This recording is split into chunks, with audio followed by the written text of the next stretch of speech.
يا أيها الناس اتقوا ربكم الذي خلقكم من نفس واحدة وخلق منها زوجها وبث منهما رجالا كثيرا ونساء واتقوا الله الذي تساءلون به والأرحام إن الله كان عليكم رقيبا يا أيها الذين آمنوا اتقوا الله وقولوا قولا سديدا يصلح لكم أعمالكم ويغفر لكم ذنوبكم ومن يطع الله ورسوله فقد فاز فوزا عظيما فإن أصدق الحديث كتاب الله وخير الهدى هدى رسول الله صلى الله عليه وسلم وشر الأمور محدثاتها فإن كل محدثة بدعة وكل بدعة ضلالة وكل ضلالة في النار.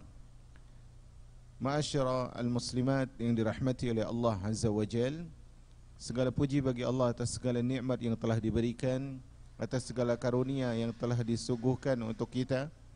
Sangat banyak kenikmatan yang Allah berikan kepada kita, dan kita berharap agar Allah Azza wa Jal menjadikan kita hamba-hamba yang pandai bersyukur kepadanya dan menggunakan nikmat tersebut untuk taat kepadanya Jalla wa'ala.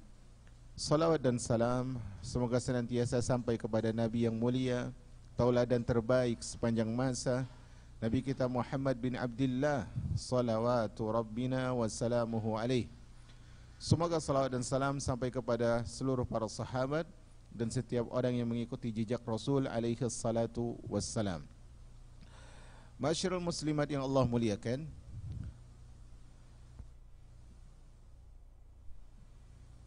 satu hal yang perlu kita ketahui yaitu adalah bahwasanya kalau kita membuka kitabullah Al-Quran Al-Karim, maka kita akan mendapatkan dua kelompok manusia secara garis besarnya. Secara garis besar ada dua kelompok manusia di dalam Al-Quran. Yang pertama adalah kelompok yang dipuji atau yang disanjung oleh Allah Azza wa Jal. Dan yang kedua adalah kelompok yang dicaci atau dihina oleh Allah Azza wa Jal. Maka ada kelompok yang dipuji, ada kelompok yang dicaci atau dicela. Nah, yang harus kita ketahui adalah bahwasanya tidak ada satu ayat pun yang berbicara tentang pujian kepada seorang hamba melainkan sebabnya adalah karena ilmu. Tidak ada satu ayat pun yang berbicara tentang pujian kepada seorang hamba kecuali sebabnya adalah ilmu. Dan tidak ada satu pun ayat yang berbicara tentang cacian atau celaan kepada seorang hamba melainkan sebabnya adalah kejahilan. Tidak ada satu ayat pun yang berbicara tentang celaan atau cacian kepada seorang hamba melainkan apa? Melainkan sebabnya adalah kejahilan. Jadi Allah Subhanahu wa taala ketika memuji seorang hamba itu karena memang hamba itu berilmu, dan ketika Allah mencela, merendahkan derajat seorang hamba karena memang dasarnya adalah kejahilan. Makanya umat al-Islam yang Allah muliakan, perjuangan menuju ilmu adalah perjuangan agar kita mendapatkan pujian dari Allah Azza wa Jal. Kalau kita ingin menjadi hamba yang dipuji dan disanjung oleh Allah Azza wa Jal, maka kita haruslah rajin menuntut ilmu, haruslah berusaha untuk memahami ilmu dan berjuang sekuat tenaga untuk mengamalkan dan mendakwahkan ilmu. Tetapi jika kita lebih memilih untuk menjadi insan yang jahil, yang hidup dengan kejahilan, yang nyaman dengan kebodohan, maka bersiaplah menjadi hamba yang dicela dan dihinakan oleh Allah Azza wa Jal. Jamaah yang Allah muliakan, hari ini kita lanjut kepada judul yang ke-19 di halaman 99, judul ke-19 halaman 99 di pertemuan yang ke-20. Hari ini kita akan berbicara tentang judul besar, yaitu hendaknya seorang hamba menyandarkan nikmat hanya kepada Allah. Menyandarkan nikmat hanya kepada Allah Azza wa Jal. Di sini Al-Imam Ibnul Qayyim rahimahur rahman memulai dengan ucapan beliau, setelah saya merenungi kehidupan di dunia ini, kata beliau, saya berkesimpulan bahwa ada dua hal penting. Saya berkesimpulan bahwa ada hal penting yang harus diyakini. Jadi seorang mukmin dia harus merenungi kehidupan ini. Merenung bukan dalam artian meratapi, tapi dia lihat realita dunia yang dia jalani selama 20 tahun, 30 tahun, 50 tahun, 60 tahun atau lebih. Dia renungi kehidupan ini. Kalau dia merenungi dengan seksama, dengan hati yang bersih, dengan dibimbing oleh ilmu dari Allah Azza wa Jal, maka dia akan mendapatkan faidah yang luar biasa. Allah menurunkan Al-Quran untuk kita tadabburi, dan Allah menjadikan alam semesta untuk kita tafakkuri. Maka kata beliau, setelah merenungi kehidupan di dunia ini, saya berkesimpulan bahwa ada hal penting yang harus kita yakini. Apa itu? Yaitu semua nikmat, baik berupa ketaatan maupun nikmat duniawi, semuanya berasal dari Allah saja. Semua nikmat, baik itu nikmat kita bisa taat kepada Allah, nikmat bisa sujud kepada Allah, nikmat bisa beribadah kepada Allah, nikmat bisa menuntut ilmu, nikmat terus hadir di majelis ilmu, bahkan nikmat duniawi. Kita diberikan tempat tinggal, kita disediakan fasilitas-fasilitas dunia oleh Allah, kita harus yakini semua itu adalah dari Allah Azza wa Jal. Semua itu adalah pemberian Allah, dan realita ini harus diyakini oleh seorang yang beriman kepada Allah. Oleh sebab itu kata beliau, hendaklah engkau selalu memohon agar Allah menganugerahkan kekuatan untuk senantiasa mengingat dan syukuri nikmat-nikmat tersebut. Maka di antara doa yang harus selalu, atau di antara muatan doa, isi doa yang harus selalu dipanjatkan oleh seorang hamba kepada maulanya, kepada Allah Azza wa Jal, adalah dia meminta kepada Allah agar Allah Subhanahu wa taala menjadikan dia hamba-hamba yang bersyukur. Seperti yang diucapkan Nabiullah Sulaiman alaihi salam, Rabbi auzi'ni an ashkura ni'mataka allati an'amta alayya wa ala walidayya. Wahai Rabbku, berikanlah kepadaku sifat syukur atas nikmat yang kau telah berikan kepadaku dan nikmat yang kau telah berikan kepada kedua orang tuaku. Karena nikmat yang diberikan oleh Allah kepada orang tua kita, itu adalah nikmat yang diberikan kepada kita. Maka kita memohon kepada Allah Azza wa Jal agar menjadi insan yang bersyukur. Karena umat al-Islam yang dirahmati oleh Allah Azza wa Jal, nikmat sebenarnya yang Allah berikan kepada kita itu bukanlah hak kita. Semuanya adalah berdasarkan kebaikan Allah semata. Makanya hal yang penting direnungi dan diamati dan diyakini serta dicamkan oleh seorang hamba adalah bahwasanya ketika Allah telah berikan kepadanya nikmat, maka jalan terbaik adalah dia mensyukuri agar nikmat tersebut tidak berubah menjadi azab, agar nikmat tersebut ditambah oleh Allah Azza wa Jal.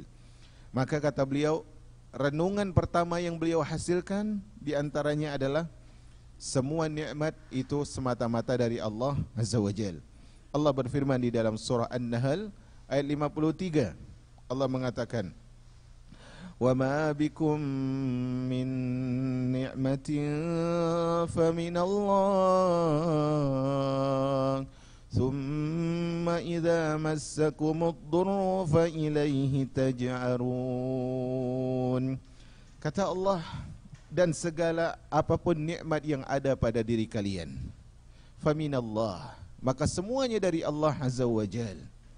Kemudian apabila kalian ditimpa kesengsaraan, maka hanya kepadanya lah kalian meminta pertolongan. Wa ma bikum min ni'matin faminallah. Semua nikmat itu dari Allah Azza wa Jal. Ketika seorang dia diberikan makan oleh Allah, itu adalah nikmat. Ketika dia bisa mengunyah makanan tersebut adalah nikmat. Ketika dia bisa menelan makanan tersebut adalah nikmat. Ketika makanan tersebut diterima oleh pencernaannya, itu adalah nikmat. Ketika dia makan ternyata kemudian dia membutuhkan air, itu adalah nikmat dari Allah Azza wa Jal. apapun lini dari kehidupan kita, baik kenikmatan dunia berupa apapun fasilitas yang ada, ataupun kenikmatan beribadah kepada Allah Azza wa Jal, semuanya adalah nikmat dari Allah Azza wa Jal. Dan hal ini harus kita stempel, apapun yang saya punya itu adalah pemberian dari Allah Azza wa Jal, sehingga saya harus bersyukur kepada Allah Azza wa Jal. Ini poin tauhid di dalam kehidupan sehari-hari. Kalau kita meyakini apapun yang kita punya, apapun yang kita miliki, semuanya dari Allah Azza wa Jal, maka seharusnya kita memang pantas bersyukur kepada Allah. Kita kepada manusia, ketika manusia memberikan kebaikan kepada kita, ketika manusia tetangga misalnya memberikan ini kepada kita, atau teman memberikan itu kepada kita, kita akan ingat kebaikan dia. Kita berusaha untuk membalasnya, kita berusaha untuk berbuat baik kepadanya. Tetapi kenapa ketika Allah berikan begitu banyak nikmat, kita lupa kepada Allah, kita tidak mengabdi kepada Allah, kita tidak berbuat kebaikan kepada Allah Azza wa Jal? Maka Allah Subhanahu wa taala mengingatkan kita di dalam surah Al-A'raf ayat 69. Al-A'raf ayat 69. Allah mengatakan, "Fadhkuru ala Allahi la'allakum tuflihun."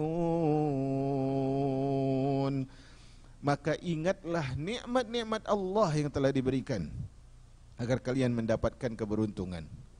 Nikmat-nikmat Allah itu ingat. Kalau kita ingin menjadi hamba yang bersyukur, umat al-Islam, resep menjadi hamba yang bersyukur, syarat pertamanya adalah kita harus ingat dulu nikmat itu. Bukan menghitung, karena menghitung tidak mungkin kita mampu. Wa in ta'uddu ni'matallahi la tuhsuha. Tidak mungkin kita bisa menghitung nikmat Allah. Tetapi kalau kita ingin menjadi hamba yang bersyukur, pertama adalah kita harus ingat bahwa apapun yang kita miliki, apapun yang ada pada kita, apapun yang telah kita gapai, apapun yang telah bisa kita lakukan dari ketaatan, kemaslahatan, dan apapun yang bisa kita hindari dari kemaksiatan dan kemudaratan, maka semuanya dari Allah. Kalau kita sudah mengingat, maka insya Allah mengingat tersebut, mengakui tersebut akan membawa kita kepada hamba yang bersyukur kepada Allah Azza wa Jal. Makanya Allah berfirman di dalam sebuah ayat di dalam surah Al-Baqarah, Allah mengatakan, "Fadhkuruni azkurkum washkuru li wa la takfurun." Kata Allah, ingatlah kepadaku, aku akan ingat. Allah suruh ingat dulu. Ingat kepada Allah, oh Allah yang memberikan ini, Allah memberikan itu, Allah memberikan ini. Kemudian apa? Ketika kalian ingat, aku akan ingat kepada kalian. Kemudian setelah itu apa kata Allah? Washkuruli wala takfurun, dan bersyukurlah kepadaku, janganlah kalian menjadi hamba yang kufur kepada Allah Azza wa Jal. Maka umat al-Islam yang dirahmati oleh Allah Azza wa Jal, ketika seorang hamba benar mengabdikan dirinya kepada Allah Ar-Rahman, ketika seorang hamba betul-betul menjadi hamba Allah yang patuh sepenuhnya kepada Allah, maka ketaatan dia, ketundukan dia, kepatuhan dia tersebut harusnya menjadikan dia hamba yang bersyukur kepada Allah. Kalau benar-benar kita taat kepada Allah nih, ini tolak ukur, mengukur diri kita, cara mengukur diri kita. Benar enggak saya ini taat kepada Allah? Benar enggak saya ini hamba Allah yang sejati? Benar enggak saya ini hamba Allah yang sesungguhnya? Salah satu caranya adalah apakah ibadah kita tersebut menjadikan kita hamba yang bersyukur. Allah berfirman di dalam surah An-Nahl.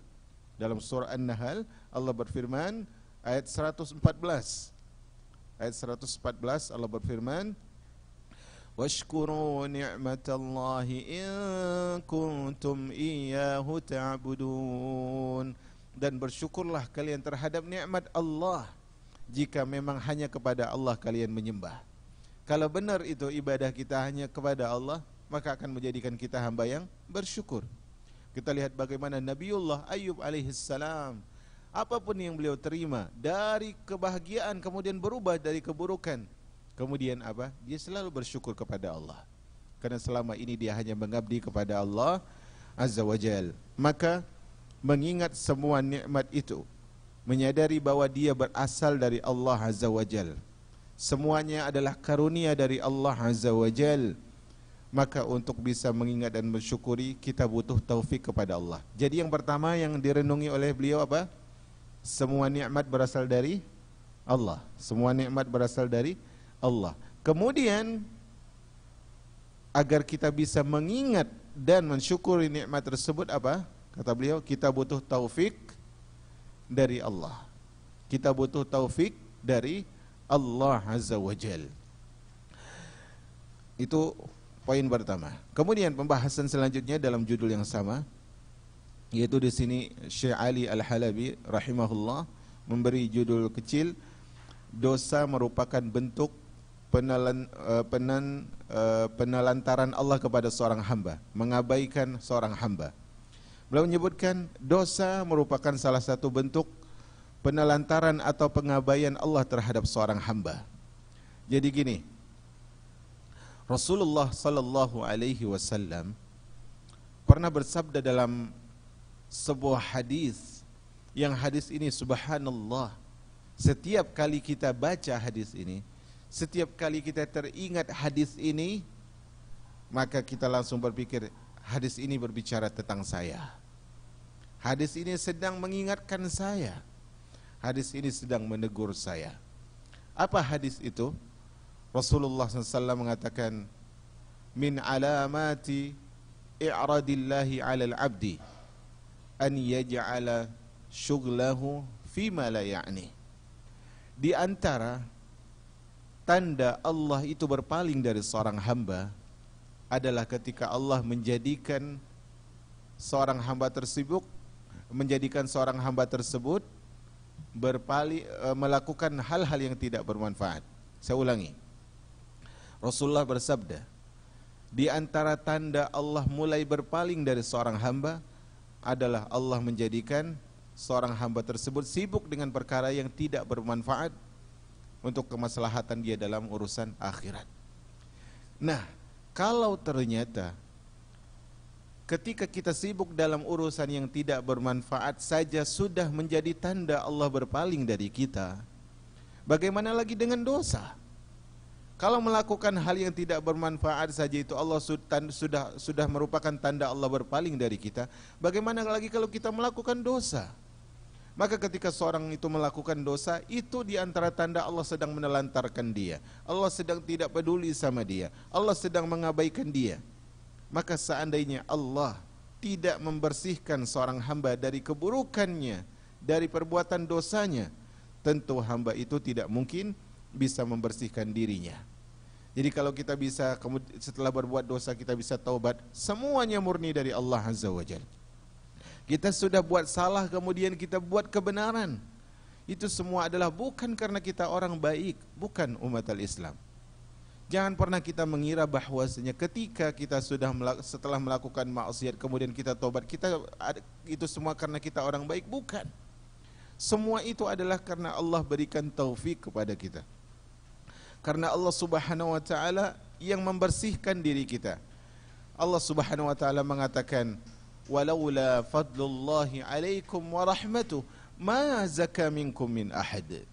Kalau bukan karena keutamaan dari Allah dan kalau bukan karena rahmat dari Allah, tidak ada seorang pun di antara kalian itu suci. Tidak ada seorang di antara kalian itu menjadi orang yang bebas dan berhak masuk surga kalau bukan karena keutamaan dan rahmat dari Allah Azza wa Jal. Maka dosa yang kita lakukan itu adalah sebab dan tanda Allah Subhanahu wa taala menelantarkan kita. Dan kalau kita bisa kembali kepada Allah, itu bukan karena kita hebat, bukan karena kita cerdas, bukan karena kita kuat, bukan karena kita brilian, tapi semua itu karena Allah membersihkan diri kita. Oleh karena itu, setiap hamba itu sangat butuh untuk bersimpuh kepada Allah, untuk memohon kepada Allah agar diselamatkan dari segala hal yang mengantarkannya kepada dosa. Maka karena itu Rasulullah SAW sering berdoa kepada Allah Azza wa Jal, Allahumma inni as'aluka fi'lal khairat wa tarkal munkarat. Allahumma inni as'aluka fi'lal khairat wa tarkal munkarat. Ya Allah, aku memohon kepadamu ya Allah agar aku bisa melakukan segala macam kebaikan. Aku memohon kepadamu ya Allah agar terhindar dari segala kemungkaran. Subhanallah. Sekelas Rasul sallallahu alaihi wasallam, selevel Nabi sallallahu alaihi wasallam, terus dan bersimpuh kepada Allah azza wajal. Agar apa? Agar Allah Subhanahu wa taala menyelamatkan beliau dari buruknya dosa, agar Allah Subhanahu wa taala bersihkan beliau dari dosa-dosa. Karena itu teruslah memohon, wahai saudariku, wahai umat al-Islam, mohonlah kepada Allah. Apapun status kita, seburuk apapun kita, maka tidak ada orang yang buruk ketika dia kembali kepada Allah. Bagaimana kelam pun masa lalu kita, bagaimanapun manusia sulit merubah status bahwa kita itu orang buruk, maka teruslah menuju kepada Allah. Karena orang yang menuju dan kembali kepada Allah adalah orang yang sangat baik, walaupun seluruh makhluk memandang dia adalah orang yang buruk. Maka sebaik-baik munajat kepada Allah azza wa jal adalah munajat dengan mengakui dosa-dosa kita. Maka hal yang penting untuk kita catat, ketika seorang hamba di dalam sujudnya dia ingat kepada Allah sehingga dia lupa semua kesulitan hidup, maka nikmat itu harus dia jaga. Ketika engkau, wahai saudaraku atau saudariku, sujud kepada Allah, kemudian ketika sujud engkau sucikan Allah, subhanallah, subhana rabbiyal a'la wa bihamdi, subhanakallahumma wa bihamdika Allahumma ighfirli. Ketika dalam sujud kita mengingat Allah sehingga kita lupa semua kesulitan hidup, maka nikmat ini harus dijaga sekuat-kuatnya. Karena tidak sedikit orang yang ketika sujud umat al-Islam, bukan Allah yang dia ingat, tapi perkara-perkara dunia dan perkara-perkara yang melalaikan. Apabila seorang hamba itu sudah melakukan dosa dan semua berlaku dengan takdir dari Allah azza wa jal, maka dia harus tahu bahwa dia sangat butuh untuk bersimpuh dan berdoa kepada Allah. Untuk apa doa tersebut? Dia berdoa agar Allah menghindarkannya dari segala akibat dan hukumannya. Setiap makanan yang kita makan, yang itu adalah makanan yang tidak cocok untuk kita, pasti punya efek sampingnya. Setiap minuman yang kita konsumsi, yang itu adalah tidak sesuai untuk kita konsumsi, akan menimbulkan penyakitnya. Kalau itu makanan, kalau itu minuman, atau mungkin sendal. Ibu-ibu gunakan sendal, yang sendal itu size-nya berbeda, ketinggiannya berbeda, tidak sesuai dengan berat badan dan sebagainya, pasti sakit. Kalau itu perkara-perkara dunia, maka yakinlah bahwasanya dosa tersebut punya akibat buruk. Dosa tersebut punya efeknya. Makanya di antara doa yang diajarkan oleh Rasul sallallahu alaihi wasallam kepada Ummul Mukminin Aisyah radhiyallahu taala anha, ketika Aisyah radhiyallahu taala anha bertanya kepada Rasul alaihi salatu wassalam, wahai Rasulullah, apabila aku mendapatkan Lailatul Qadar, apa yang aku ucapkan? Apa kata Rasul? Allahumma innaka afun tuhibbul afwa fa'fu anni. Ya Allah, engkau mencintai kemaafan, maka maafkanlah diriku. Apa maksudnya maafkan diriku? Jauhi aku dari akibat dosa, tutuplah aibku, berikanlah aku kebaikan ya Allah azza wa jal. Maka dari sini umat al-Islam, kata Al-Imam Ibnul Qayyim, dapat disimpulkan bahwa ada 3 hal pokok yang sangat dibutuhkan oleh seorang hamba. Ada 3 hal pokok yang sangat dibutuhkan oleh seorang hamba, yang dia tidak akan beruntung kecuali dengan melakukan 3 hal tersebut. Pertama, dia harus bersyukur kepada Allah. Pertama, dia harus bersyukur kepada Allah azza wa jalla. Kedua, dia harus memohon afiat, kesejahteraan kepada Allah. Setelah dia bersyukur, dia banyak-banyaklah memohon, ya Allah, berikanlah afiat. Allahumma inni as'alukal huda wa tuqa wal afa fawal ghina. Atau doa yang semisalnya yang berisikan afiat. Allahumma inni as'aluka as-sihhata wal afiyah. Ya Allah, berikan kesehatan dan afiat. Kemudian yang ketiga apa? Pertama syukur, kedua memohon kesejahteraan yaitu afiat. Yang ketiga apa? dia harus bertaubat dengan taubat sebenar-benarnya. Tidak ada, ini perhatikan, tidak ada perkara yang lebih besar untuk mendatangkan kebaikan kecuali bertaubat dengan taubatan nasuha, yaitu taubat sebenar-benarnya kepada Allah. Saya ulangi, tidak ada perkara yang lebih besar, yang lebih bisa untuk mendatangkan kebaikan untuk kita selain dari bertaubat kepada Allah Azza wa Jal. Maka hal ini harus kita perhatikan. Kemudian kata Al-Imam Ibnul Qayyim, ini tadi kan dalam pembahasan ini beliau mengajarkan kita untuk merenungi kehidupan. Kata beliau, setelah merenungi kehidupan ini lebih jauh, ternyata masalah penelantaran Allah terhadap seorang hamba, sebab mengapa Allah menelantarkan seorang hamba, itu tidak terlepas dari sikap penuh harap akan keridoannya dan khawatir akan azabnya. Kenapa Allah Subhanahu wa Ta'ala menelantarkan seorang hamba? Itu agar seorang hamba dia mengambil sikap. Ketika Allah sudah cuek sama kita, itu bukan berarti Allah sudah dibiarin gitu aja, bukan. Tapi Allah ingin kita menempuh jalan kembali, dan jalan kembali itu berisi 2 poin. Apa itu? Kita harus berharap ridho Allah dan takut azab Allah Azza wa Jal. Ini namanya ar-raja dan al-khawf. Berharap kepada Allah, ridhonya, dan takut kepada azab Allah Azza wa Jal. Maka kedua sikap tersebut, yaitu apa? 2 sikap ini apa? Berharap ridho Allah dan takut azab Allah, itu tidak berada di tangan hamba, tetapi berada di tangan Allah yang membolak-balikan hati dan mengubahnya sebagaimana yang dia inginkan. Artinya gini, kita itu diminta oleh Allah untuk apa? Untuk berharap ridho Allah, dan diminta untuk apa? Untuk takut azab Allah Azza wa Jal. Tapi kita tidak mungkin dengan sendirinya bisa berharap ridho Allah, bisa takut azab Allah, kecuali setelah Allah berikan bimbingan dan taufik. Maka ketika itu apa yang harus kita lakukan?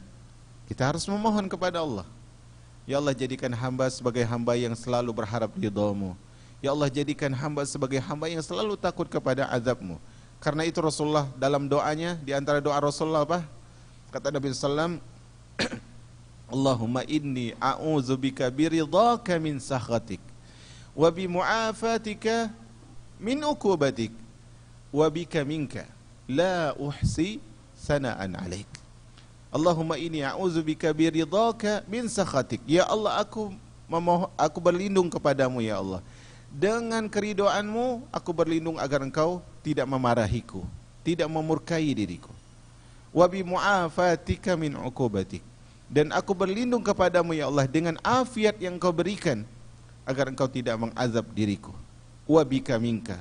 Dan aku memohon kepadamu ya Allah untuk agar aku kembali kepadamu dan terlepas dari azabmu. Subhanallah. Hal ini penting sekali umat Islam. Maka kita harus minta taufik. Apa itu taufik?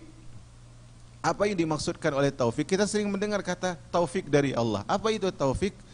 Taufik dari Allah adalah maknanya, secara garis besar maknanya, makna dari taufik tersebut adalah Allah Subhanahu wa Ta'ala membimbingmu melakukan perkara yang diridhoi olehnya.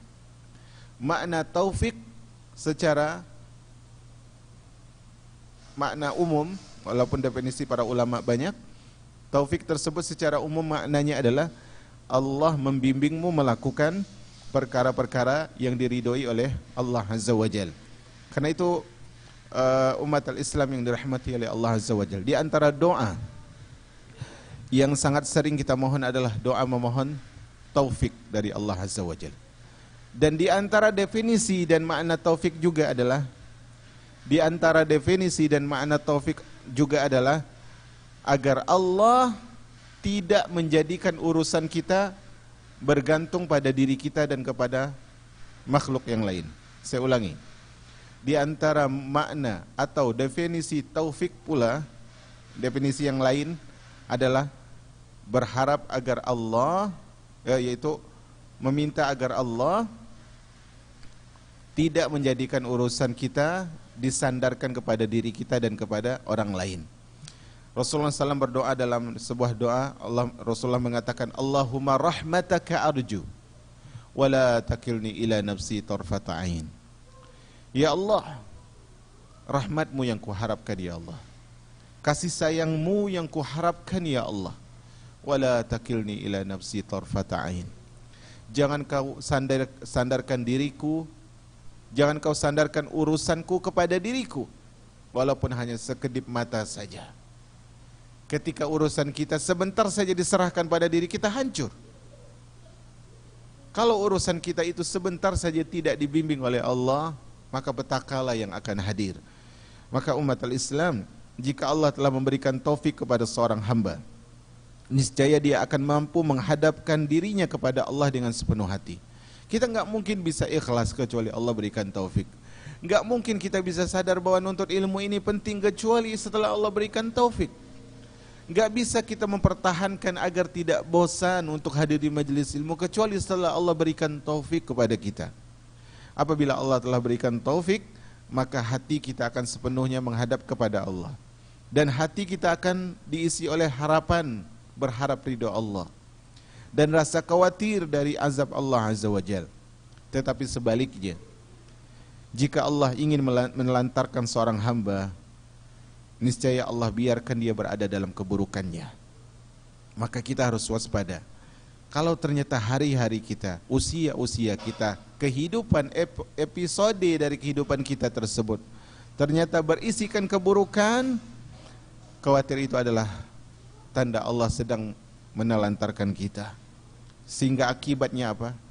Akibatnya hati kita tidak mau menghadap kepada Allah, sehingga kita tidak mau berdoa kepada Allah, sehingga kita enggan memohon kepada Allah. Sehingga ketika kita tidak memohon kepada Allah, Allah tidak berikan taufiknya kepada kita. Man lam yas'alillah yaghdab alaih. Kata Nabi SAW, siapa yang tidak minta kepada Allah, siapa yang tidak berdoa kepada Allah Azza wa Jal, Allah akan marah sama dia. Orang yang sangat dimarahi oleh Allah di antara mereka adalah orang yang enggan berdoa kepada Allah Azza wa Jal. Sungguh, kata Al-Imam Ibnul Qayyim, apa-apa yang dikehendaki Allah pasti terjadi, dan apa yang tidak dikehendaki oleh Allah pasti tidak akan terjadi. Masya'a kan wa ma lam yasha' lam yakun. Yang Allah inginkan pasti terjadi, dan yang tidak diinginkan oleh Allah tidak mungkin terjadi. Kemudian tadi kita sebutkan pertama apa? Kita perlu mengakui nikmat, kemudian mensyukuri, kemudian semua itu butuh taufik. Kemudian kita harus mengetahui bahwasanya di antara sebab Allah menelantari kita karena sebab apa tadi? Dosa. Kemudian untuk terhindar dari dosa tersebut kita harus memohon apa? Taufik. Kemudian pembahasan selanjutnya adalah, kata Imam Ibnul Qayyim, setelah merenung lebih lama, setelah berpikir lebih lama, kata beliau, saya pun bertanya-tanya, apakah sebab agar Allah menganugerahkan taufik kepada hambanya?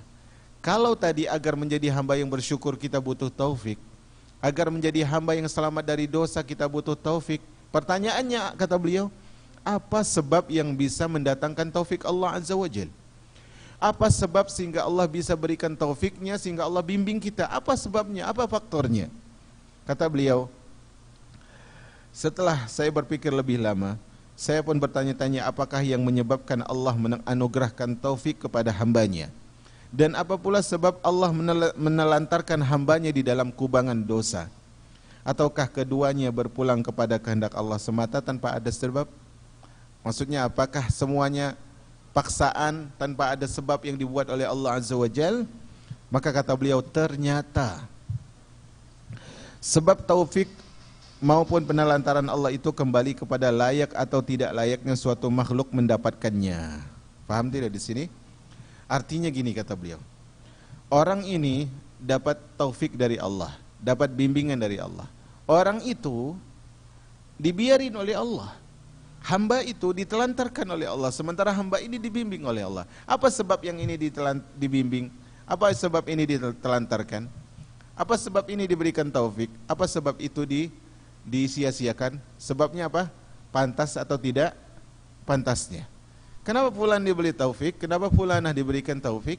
Karena dia pantas. Kenapa si fulan, si fulanah diabaikan oleh Allah, dibiarkan lalai, dibiarkan dalam dosa? Karena dia tidak pantas. Hal ini penting untuk kita camkan. Maka di sini kata beliau, Allah menciptakan manusia atau mereka, yaitu manusia, dengan kesiapan dan kesempurnaan yang berbeda-beda dalam menerima taufik. Jadi Allah Subhanahu wa taala menciptakan manusia itu hatinya berbeda-beda. Ada hati yang cinta kebaikan, ada hati yang condong kepada keburukan. Ada hati yang suka kembali kepada Allah, ada hati yang menunda untuk bertaubat. Ada hati yang pekan depan majelis berikutnya dia rindu kepada majelis ilmu, terus dia rindu. Ada hati yang sudah berpikir kayaknya pekan depan gak usah hadir lagi. Berbeda-beda kelayakan hati itu. Sehingga berhak atau tidak berhaknya mereka menerima taufik dari Allah juga berbeda. Fulan, fulanah, izzahnya atau himmahnya, semangatnya begitu besar, sehingga taufik yang diberikan besar. Walaupun dia mungkin harus menaik kendaraan umum, walaupun musim hujan, walaupun ada pekerjaan yang dia tinggalkan, tapi himmahnya, semangatnya besar, Allah berikan taufik yang besar kepada dia. Si fulan, si fulana, nanti kalau ada daurah bulanan ajalah baru hadir. Nanti kalau Ustadz fulan sajalah baru hadir. Sehingga taufik yang Allah berikan kepada dia apa? Kecil. Semuanya bergantung kita siapnya bagaimana. Maka kalau kita lihat konsep itu, kalau kita lihat di artikel-artikel atau video-video yang ada, apa kata mereka? Orang-orang yang membahas tentang dunia, apa kata mereka? Harus punya mimpi yang besar agar menjadi orang besar. Kalau mimpinya adalah kecil, gimana mau sukses besar? Nah, kalau itu mereka jadikan tolak ukur dunia, kenapa kita tidak punya konsep akhirat? Allah enggak mungkin berikan taufik yang besar kepada kita, bimbingan yang luar biasa darinya Subhanahu wa ta'ala, jika hati kita adalah hati yang tidak pantas menerima taufik yang besar tersebut. Maka umat al-Islam, kata beliau, benda-benda mati misalnya, ia tidak dapat menerima apa yang diterima oleh makhluk hidup. Bahkan makhluk hidup sendiri, yaitu manusia dan hewan, keduanya memiliki kesiapan dan daya terima yang berbeda-beda. Artinya kalau benda mati dengan benda hidup, nggak mungkin kan sesuatu itu diberikan oleh Allah sesuatu yang sama. Misalnya cara Allah menghidupkan, cara Allah menggerakkan batu bagaimana, dan cara Allah menggerakkan manusia bagaimana, berbeda. Itu benda mati dan benda hidup. Sekarang benda hidup dengan makhluk hidup dengan makhluk hidup, manusia dengan hewan, berbeda cara berjalannya. Daya tampungnya juga berbeda. Nah, itu semua adalah harus kita camkan bahwa taufik dan bimbingan Allah, rahmat Allah, keutamaan Allah juga demikian. Maka kata beliau, manusia dapat menerima hal yang tidak dapat diterima oleh binatang. Walaupun kesiapan dan kemampuan antara manusia sangatlah beragam dalam hal ini, begitu pula dengan binatang terdapat perbedaan kesiapan dan kemampuan antar mereka, meskipun perbedaan yang terdapat pada hewan tidak sebesar perbedaan yang terdapat pada manusia. Jadi kalau kita lihat manusia itu perbedaannya masing-masing individunya beda. Walaupun dia si kembar siam, walaupun sangat persis, perbedaan mereka itu jauh. Maksudnya adalah perbedaan ruhnya, perbedaan apa? Mentalnya, perbedaan apa? Hatinya. Maka hal itu Allah lihat, oh si fulan, si fulanah, dia berhak diberikan banyak kebaikan, karena memang dia mencintai kebaikan. Walladzina ihtadaw zadahum huda wa atahum taqwahum. Orang yang menempuh jalan hidayah, Allah tambahkan hidayah, dan Allah jadikan dia insan yang bertakwa. Falamma zaghu azaghallahu qulubahum. Tapi yang sebelah, ketika dia sudah mulai berpikir, kayaknya pekan depan gak usah lagi deh, kayaknya gak usah ikut-ikutan majelis ilmu lagi dan sebagainya, kayaknya lepas aja deh hijabnya, sehingga Allah lencengkan hatinya. watlu alaihim naba alladzi atainahu ayatina fansalakha minha fakana minal ghawin. Kata Allah Azza wa Jalla kepada Nabi-Nya SAW, bacakanlah wahai Rasul kisah tentang orang yang kami berikan kepadanya ayat-ayat kami.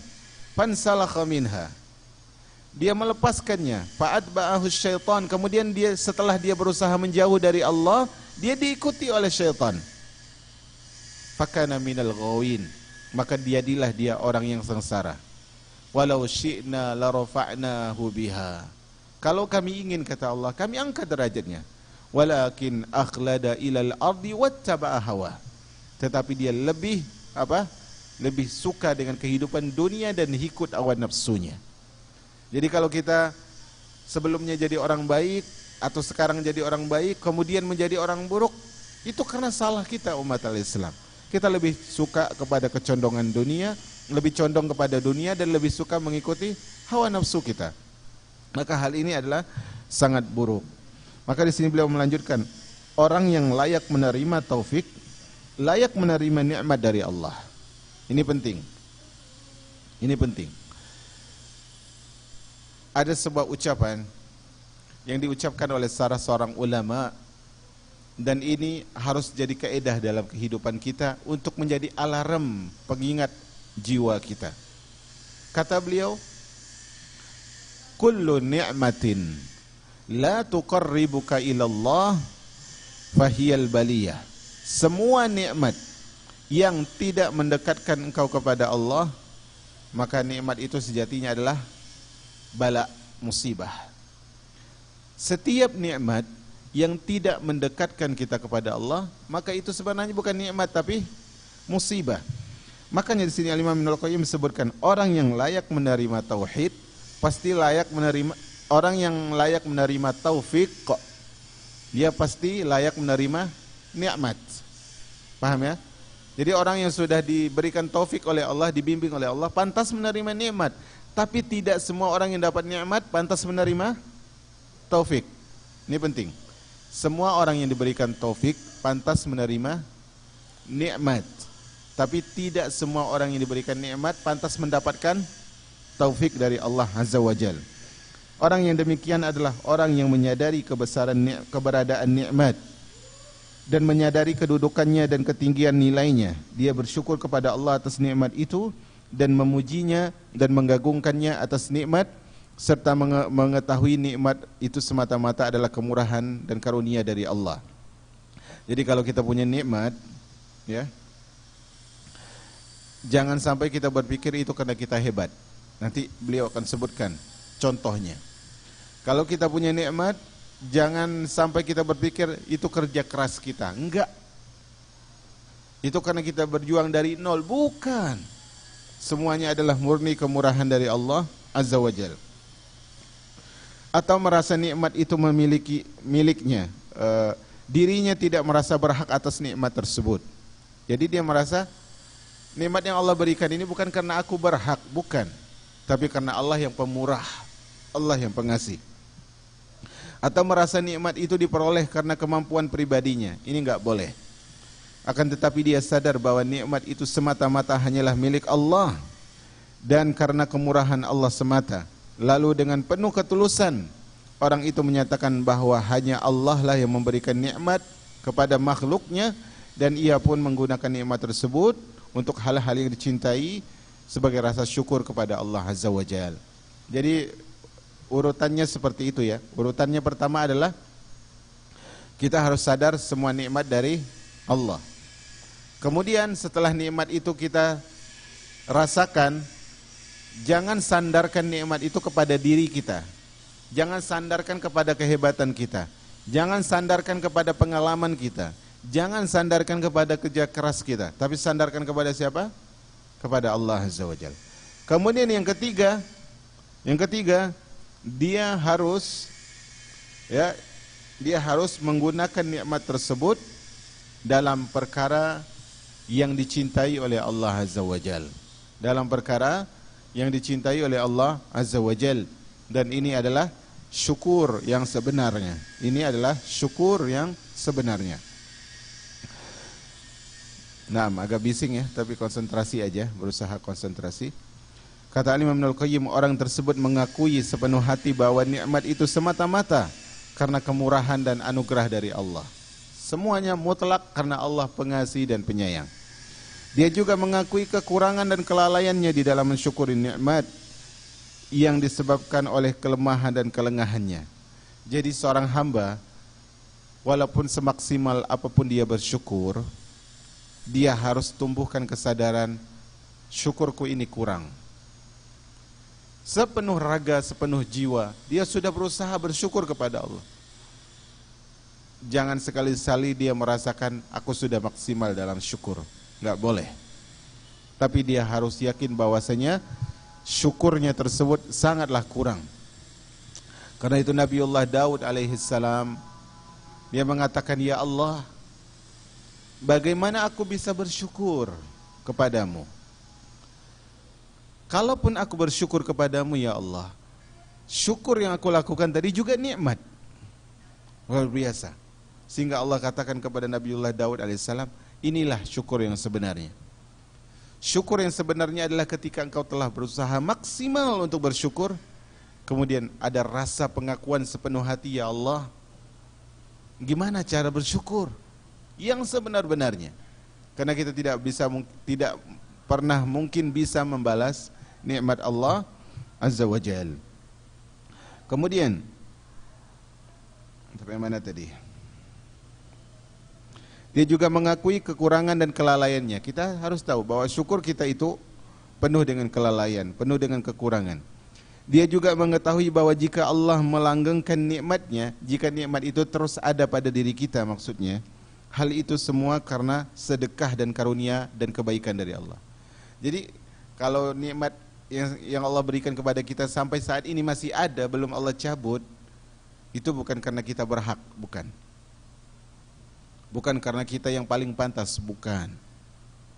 Banyak orang yang lebih soleh tapi tidak diberikan nikmat itu. Tetapi apa? Semua itu hanya sedekah dari Allah. Semua itu adalah karunia dari Allah. Dan semua itu adalah semata-mata kebaikan dari Allah, bukan karena kelayakan kita. Dan jika Allah mencabut nikmat yang telah diberikan kepada kita tadi, maka itu memang karena kita pantas untuk dicabut nikmat tersebut dari kita, dan memang Allah berhak melakukan hal itu. Jadi kalau Allah cabut, bukan berarti Allah zalim, tapi memang Allah maha adil. Memang Allah berhak untuk mengambil nikmat tersebut dari seorang hamba yang menurut Allah dia bukan tempatnya untuk menerima hal tersebut. Maka setiap kali Allah menambah nikmatnya kepada hamba ini, dia semakin merasa hina. Ini hamba yang saleh, ini hamba yang bersyukur. Setiap kali dia diberikan nikmat, dia semakin merasa hina. Karena apa? Begitu banyak karunia yang Allah berikan, begitu banyak kebaikan kepada Allah yang Allah berikan kepadanya, dari Allah kepada dirinya.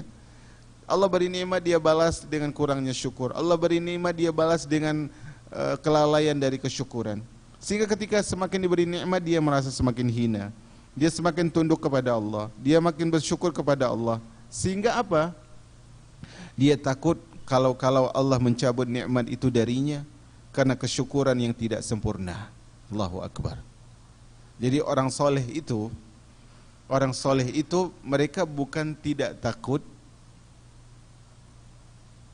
Orang soleh itu mereka bukan takut karena maksiat mereka, bukan.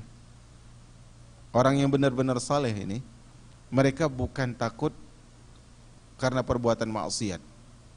Tapi yang paling mereka takuti adalah apa?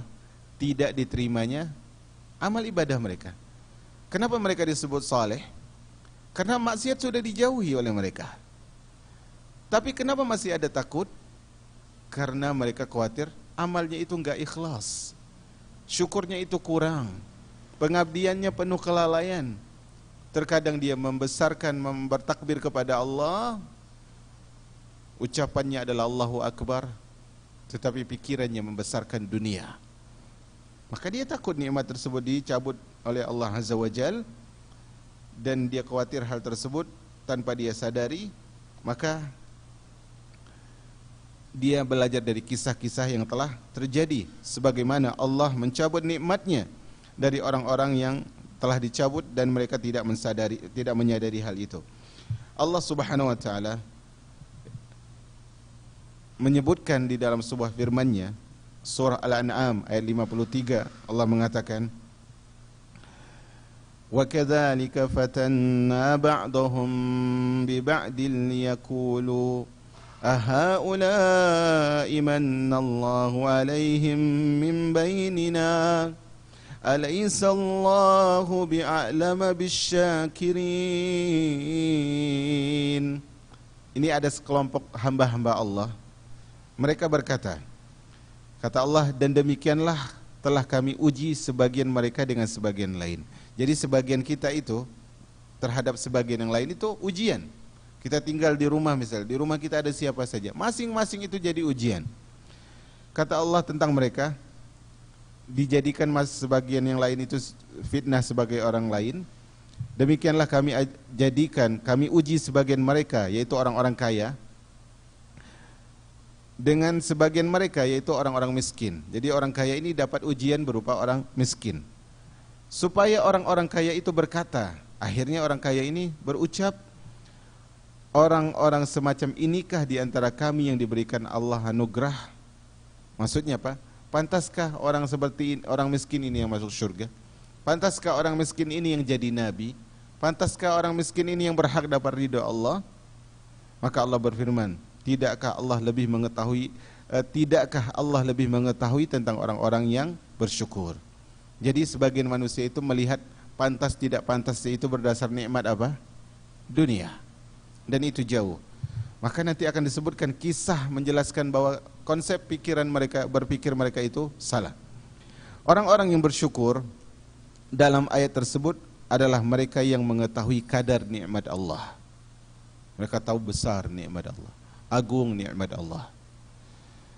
Mereka menerima dengan lapang dada dan mereka selalu menyukai apapun yang diberikan oleh Allah. Walaupun menurut sebagian manusia sedikit, dia diberikan sendal jepit, menurut manusia, nikmat yang sedikit cuma sendal jepit. Tapi menurut dia apa? Nikmat ini lebih besar daripada bukit. Ketika dia diberikan tempat tinggal yang hanya sepetak mungkin, menurut sebagian manusia, apa rumah yang hanya sepetak ini?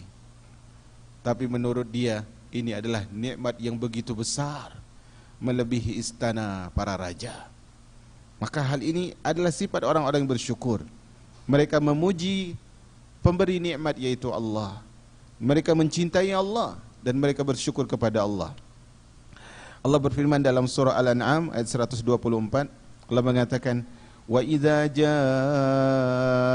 ja'atuhum ayatun qalu lan nu'mina hatta nu'ta mithla ma utiya Rasulullah Allahu a'lamu haitsu yaj'alu risalatah. Ini Allah bercerita tentang orang-orang yang kufur kepadanya, orang-orang yang ingkar kepadanya. Allah mengatakan, apabila datang satu ayat kepada mereka, mereka berkata, orang-orang kafir nih, kami tidak akan beriman sampai kapan? Sampai diberikan kepada kami apa yang diberikan kepada utusan Allah. Maka Allah katakan, Allah lebih mengetahui siapa yang pantas dijadikan sebagai Rasul. Mereka berharap, kenapa harus Rasulullah? Kenapa harus Muhammad gitu? Kenapa bukan di antara kami? Kami lebih terhormat, kedudukannya lebih tinggi, jabatannya lebih tinggi, hartanya lebih banyak. Kenapa harus orang ini? Kami enggak akan beriman sampai kami diangkat menjadi Rasul juga. Maka kata Allah, Allah lebih tahu siapa yang pantas. Maka setelah kita tahu sebab-sebab taufik tadi, apa sebab-sebab taufik? Sebab mendapatkan taufik apa? Pantas tidak pantasnya jiwa kita. Kemudian maksudnya lapang atau sempitnya jiwa kita. Sekarang sebab-sebab seorang itu ditelantarkan oleh Allah. Nanti saya dapat info habis maghrib nggak ada kajian ya. Jadi sedikit agak tenang, walaupun berarti bukan lama-lama. Sepanjang kali ya. Nah, Penelantaran hamba yang dilakukan oleh Allah disebabkan ketidaklayakan diri hamba tersebut mendapatkan taufik darinya dan tidak mampunya dia menyikapi nikmatnya. Apabila orang seperti itu mendapatkan nikmatnya, dia justru mengatakan nikmat itu adalah milikku. Aku memperoleh karena pantas dan berhak menyandangnya. Jadi di antara sebab Allah menelantarkan seorang hamba itu adalah karena dia menyandarkan nikmat yang diberikan kepada siapa? Kepada dirinya sendiri. Ini bukan karena semata-mata karena Allah, bukan, kata dia. Tapi ini karena aku mahir. Ini karena aku kerja keras. Ini karena menurut Allah aku pantas. Ucapan dia, pola pikir dia yang berkeyakinan bahwa menurut Allah aku pantas, berarti seakan-akan dia mengetahui apa? Kelayakan dirinya, padahal tidak demikian. Maka hal itu adalah tidak baik. Allah bercerita tentang Qarun ketika diingatkan agar tidak sombong, apa kata dia? Qala innama utituhu ala ilmin indi. Qarun berkata, sesungguhnya aku hanya diberikan harta itu karena ilmu yang ada padaku. Memang aku pantas, kata dia. Allahu Akbar. Sehingga apa balasannya ketika dia menyombongkan diri? Ketika dia sudah mulai mengangkatkan dirinya, apa balasannya? Allah rendahkan dia di perut bumi. Berusaha dia menaikkan dirinya, Allah tenggelamkan sehingga tidak terlihat bahkan. Allahu Akbar. Maksud ucapan Qarun tersebut, kata Imam Ibnul Qayyim, maksudnya adalah harta ini aku mendapatkannya karena aku punya ilmu. Allah mengetahui bahwa aku mempunyai ilmu dan aku berhak, maksudnya gitu. Karena itu pantas aku mendapatkan harta ini. Ini klaimnya Qarun. Maka hal ini adalah tidak benar. Kata Al-Imam Al-Farra di dalam kitab beliau Ma'anil Quran, makna ucapan Qarun adalah ketika aku mendapatkan harta tersebut, itu menunjukkan bahwasanya keutamaan yang ada padaku lah yang membuat aku pantas dan berhak memilikinya. Ini Qarun memuji dirinya. Jadi ada tafsir-tafsiran yang lain. Kemudian itu sosok hamba yang kufur. Sekarang sosok hamba yang bersyukur. Sebagaimana disebutkan oleh Abdullah bin Al-Harith bin Naufal ketika menyebutkan anugerah kekuasaan yang Allah berikan kepada Sulaiman. Apa kata Sulaiman? Kata Sulaiman alaihissalam, qala hadza min fadli rabbi liyabluwani ashkuru am akfur. Kata Sulaiman, ini adalah keutamaan dari Allah, dari Rabbku, untuk menguji apakah aku bersyukur atau aku kufur. Pertanyaan nih, harta siapa yang lebih besar, Qarun apa Sulaiman? Harta siapa yang lebih banyak, Qarun apa Sulaiman? Sulaiman. Tapi sikap Sulaiman luar biasa. Ini dari Allah. Sikap Qarun apa? Oh, itu karena aku berhak. Karena Allah sudah melihat hati-hati manusia dan aku pantas dan mereka enggak pantas. Tapi Sulaiman apa? Yang lebih banyak hartanya? Ini Allah yang memberikan. Untuk menguji apakah aku bersyukur atau kufur. Maka perhatikanlah, Nabi Sulaiman tidak berkata dalam ayat tersebut, ini karena kemuliaanku. Enggak. Tetapi dia mengatakan ini dari Allah Azza wa Jalla. Maka tampaklah bagaimana Sulaiman alaihissalam memandang bahwa nikmat yang diperoleh itu merupakan karunia dan anugerah dari Allah sebagai bentuk ujian untuknya. Apakah dia bersyukur kepada Allah ataukah tidak, maka dia memilih bersyukur. Adapun Qarun, orang durhaka ini memandang bahwa nikmat itu berasal dari dirinya sendiri dan merasa dia pantas mendapatkan nikmat tersebut. Maka ada ayat yang semisal yang menjelaskan dalam surah Fussilat ayat 50, Allah mengatakan wala in azaqna hu rahmatan minna min ba'di dharra'a massathu la yaqulanna hadza li. Sebagian manusia itu jika kami berikan kepada mereka rahmat sesudah ditimpa kesusahan, kemudian setelah itu dia diberikan rahmat, dia mengatakan ini hakku. Padahal semua adalah sedekah dan karunia dari Allah. Maka seorang mukmin selayaknya meyakini bahwa semua nikmat yang diberikan kepadanya adalah milik Rabbnya, dan karena karunia-Nya semata, dia harus merasa tidak mempunyai hak atas nikmat tersebut, tapi dia harus meyakini bahwa nikmat itu merupakan sedekah dari Allah kepada dirinya, kepada hambanya. Allah berhak untuk menyedekahkan nikmat tersebut atau menahannya. Allah berhak memberi dan menahan. Bahkan seandainya Allah tidak memberikan sedekah itu kepada hamba itu, hal tersebut bukan berarti Allah menghalangi sesuatu yang menjadi haknya. Jadi kalau kita minta sesuatu nih ya, perhatikan, kalau kita minta sesuatu kemudian Allah enggak beri, bukan berarti Allah enggak memberikan hak kita, bukan. Tetapi karena Allah memang melihat bahwa dia ini bukan tempatnya untuk mendapatkan nikmat ini.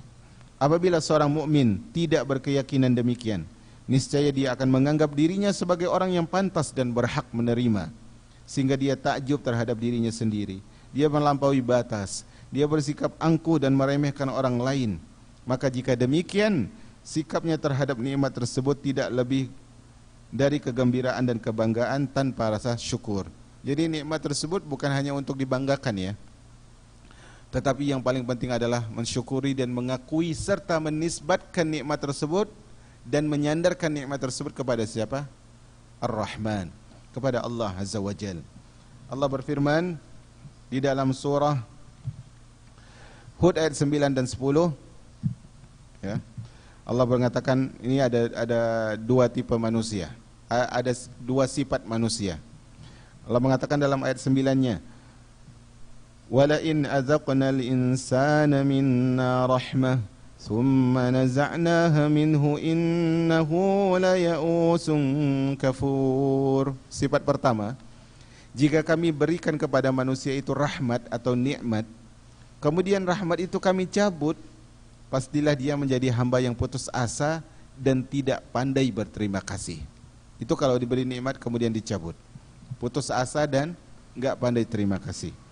وَلَئِنْ أَذَقْنَاهُ نَعْمَاءَ بَعْدَ ضَرَّاءَ مَسَّتْهُ لَيَقُولَنَّ ذَهَبَ السَّيِّئَاتُ عَنِّي إِنَّهُ لَفَرِحٌ فَخُورٌ. Tapi kalau kebalikannya gimana? Jika kami berikan kepada dia kebahagiaan sesudah bencana yang menimpa, niscaya dia berkata, telah hilang bencana dari diriku, sungguh dia sangat bangga. Dia enggak nisbatkan kepada Allah, dia enggak menyandarkan hal itu kepada Allah Azza wa Jal. Maka Allah mencela manusia yang berputus asa dan kufur ketika mendapatkan cobaan, dan Allah mencela hamba yang bangga dan sombong ketika mendapatkan nikmat dari Allah Azza wa Jal. Maka umat al-Islam, dua hal ini adalah harus kita perhatikan. Kalau kita dicabut nikmat oleh Allah, katakan itu adalah hak Allah. Kalau diberikan nikmat oleh Allah, katakan ini adalah kemuliaan dari Allah. Maka Allah menyukai hamba-hamba yang seperti itu. Allah juga mencelanya karena dia mengganti pujian dan syukur kepadanya ketika bencana itu datang. Jadi dia tadi mengatakan apa? Ketika bencana itu datang, Allah mengatakan sifat mereka apa? Putus asa dan tidak pandai terima kasih. Tapi ketika nikmat datang apa? Ini adalah apa? Kebanggaan. Allahu Akbar. Maka Allah mengetahui, saya loncat ya. Maka Allah mengetahui apabila sifat itu ada di dalam hati seorang hamba, dan itulah salah satu penyebab utama dia, yaitu Allah, menelantarkan hambanya, cuek terhadap hambanya, sebab diri hamba itu sendiri memang tidak pantas menerima nikmat apapun seutuhnya. Dan itulah yang disyaratkan oleh Allah di dalam firman-Nya. Allah menyebutkan dalam firman-Nya surah Al-Anfal ayat 22 dan 23, dan ini adalah teguran yang keras. Allah mengatakan, Inna syarrad dawabi indallahi summul bukmul ladhina la ya'kilun. Sesungguhnya binatang yang paling buruk, maksudnya makhluk yang paling buruk pada sisi Allah adalah orang yang dia bisu dan tuli dan tidak mengerti. Walau alimallahu fihim khairan la asma'ahum. Kalau Allah tahu bahwasanya pada diri mereka itu ada kebaikan, Allah pasti jadikan mereka mampu mendengar. Kalau benar orang ini baik, Allah jadikan dia mampu mendengar. Mendengar peringatan, mendengar nasihat, mendengar kajian dan sebagainya. Tapi apa kata Allah? Walau asma'ahum latawallaw wa hum mu'ridun. Dan jika Allah menjadikan mereka mendengar, niscaya pastilah mereka itu tetap berpaling, sedang mereka memalingkan diri dari yang mereka dengar. Jadi kalaupun dapat nasihat, dia tetap enggak peduli. Maka hal ini adalah orang-orang yang sangat buruk. Maka dia dijadikan bisu dan tuli dari keburukan dan tidak bisa berpikir. Nah, di halaman terakhir beliau menyebutkan, di dalam ayat ini Allah memberitahukan bahwa seperti itulah layaknya.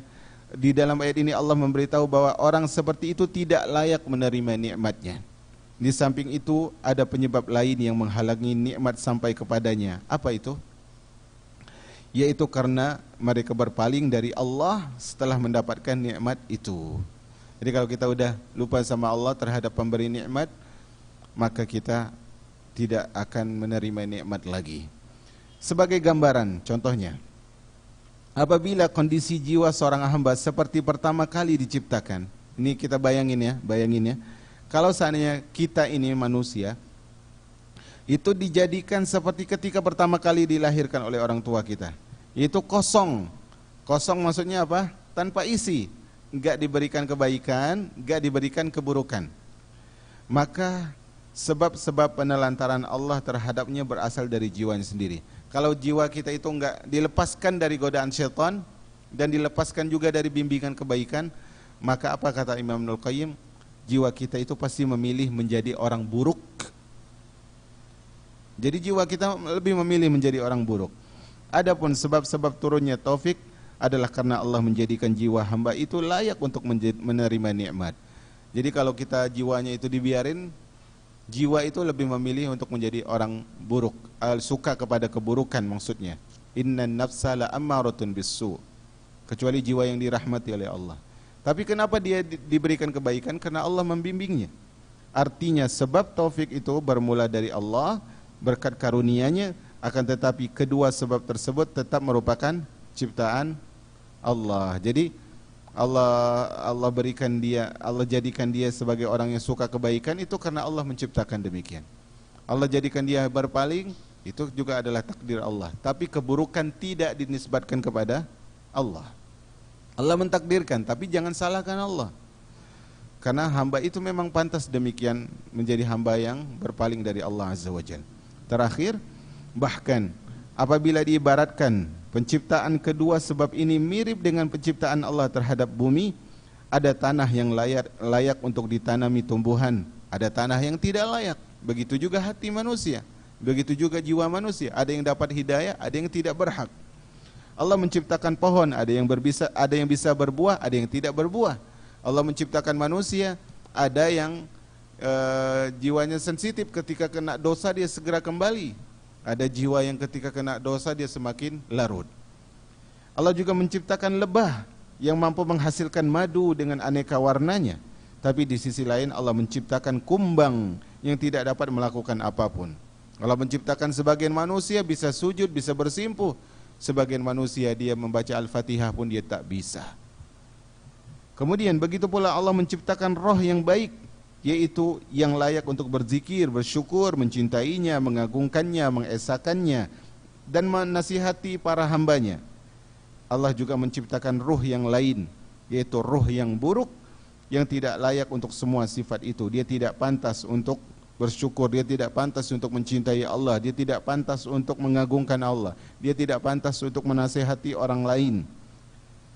Ruh tersebut hanya layak menerima hal yang hanya layak menerima kebalikan dari perkara-perkara yang baik.